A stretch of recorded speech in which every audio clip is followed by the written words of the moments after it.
जब जनता का डर ना हो तो कोई भी नेता तानाशाह बन जाता है, और हो रहा है वैसे, वो हमें होने नहीं देना है। ठीक है, हिंदू मुस्लिम की राजनीति, हिंदू मुस्लिम की राजनीति,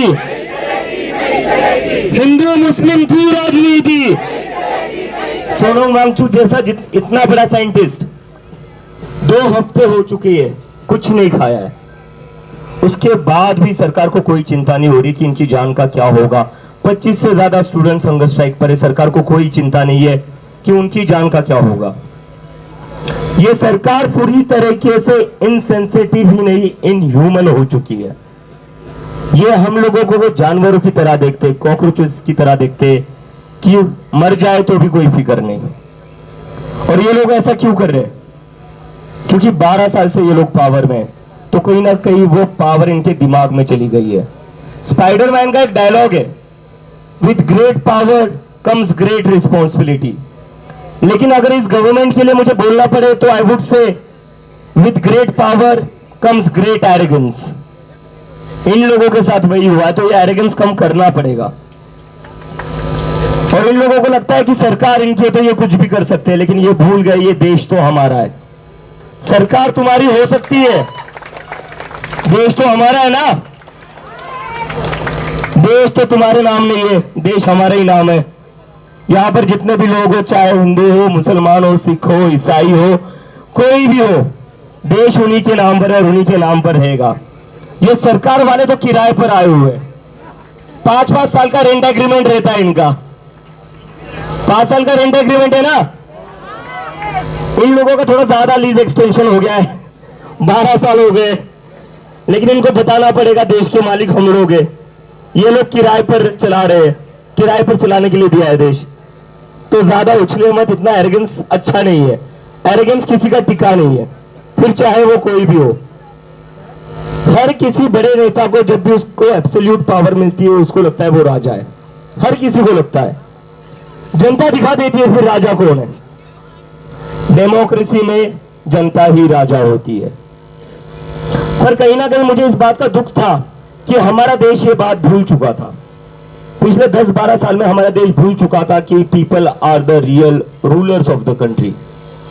हम लोग सवाल नहीं करते, जैसा अभी आशुतोष बता रहा था, हम लोग सवाल करना भूल गए थे, हम लोग अपनी आवाज उठाना भूल गए थे। और ये इसलिए भी हुआ था कि जिसने आवाज उठाई थी उसको जेल में बंद कर दिया जाता था या उसके ऊपर केस कर दिया जाता था।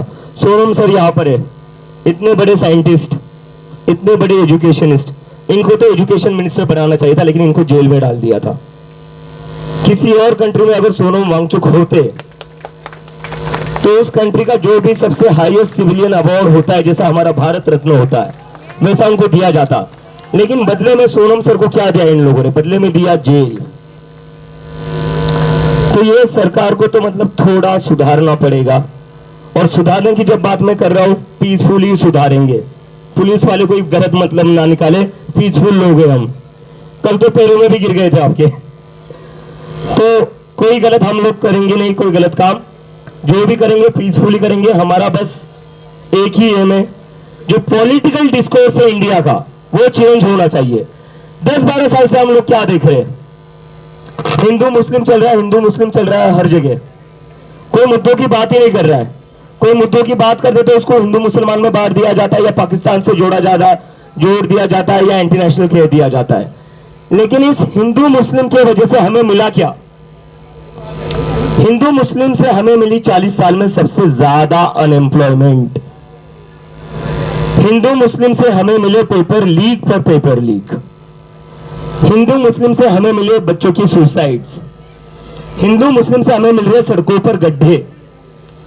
हिंदू मुस्लिम से हमें मिल रहे टूटते हुए पुल, जिसके नीचे हिंदू भी मरता है, मुसलमान भी मरता है।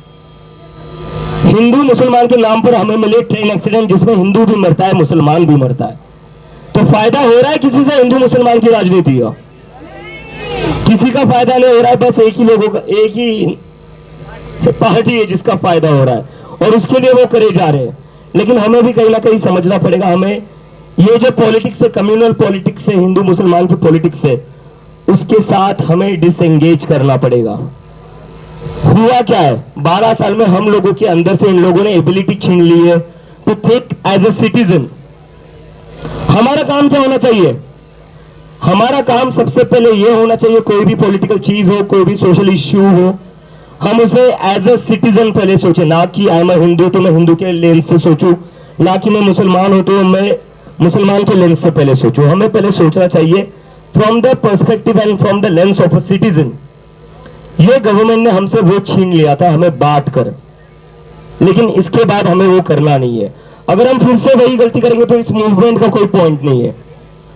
अगर हम हर मुद्दे पर हिंदू मुसलमान में खुद को बांट लेंगे या हिंदू मुसलमान के तौर पर उस मुद्दे के बारे में सोचेंगे तो इस मूवमेंट का कोई पॉइंट नहीं है। ये मूवमेंट है इसीलिए ताकि सारे लोग अपने रिलीजन, अपने कास्ट से ऊपर उठकर असली मुद्दे की बात करें। असली मुद्दा क्या है?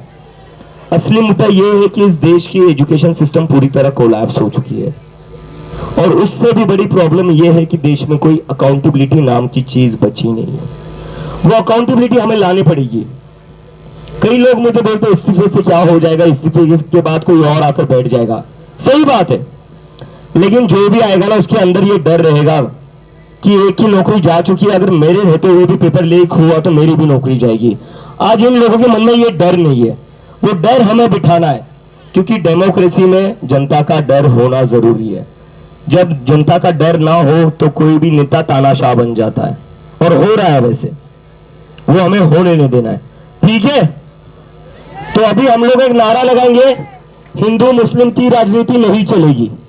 ठीक है, हिंदू मुस्लिम की राजनीति, हिंदू मुस्लिम की राजनीति, हिंदू मुस्लिम की राजनीति, हिंदू मुस्लिम की राजनीति, हिंदू मुस्लिम की राजनीति। देखिए, जिस दिन आप हिंदू मुस्लिम के तौर पर सोचना बंद कर दो और एज ए सिटीजन सोचना शुरू कर दो ना, ये लोग अपने आप लाइन पर आ जाएंगे। इन लोगों को पता है कि लोग इजीली बढ़ जाते हैं, लोग इजीली पोलराइज हो जाते हैं, इसलिए ये लोग करते रहते हैं। अब पोलराइज मत होना, इनका प्रोपेगेंडा सारा बंद पड़ जाएगा, इनके सारे व्हाट्सएप फॉरवर्ड्स बंद हो जाएंगे। व्हाट्सएप फॉरवर्ड्स मत पढ़ो, किसी काम के नहीं होते हैं, वो फिक्शनल स्टोरी है। व्हाट्सएप फॉरवर्ड उतने ही सच है जितना हैरी पॉटर सच होता है, जितना स्पाइडरमैन सच होता है। ठीक है, तो अभी बातचीत कर लेते हैं सारे मदर्स और सारे गर्ल्स से। माइक किसके पास है सर? हाँ, कोई सवाल हो या कोई अपनी बात रखना चाहता है? बस एक रिक्वेस्ट है कि विदिन अ मिनट रखे, बहुत सारे लोगों को बात रखनी है। मैं देख रहा हूँ लड़के धीरे धीरे आगे आ रहे, भाई पीछे हट जाओ। मैं देख रहा हूँ लड़कों, पीछे हट जाइए थोड़ा। ये आदत ना थोड़ी छोड़ दो, हर जगह आगे जाना है, आगे जाना है। कभी लड़कियों को भी आगे आने दिया करो।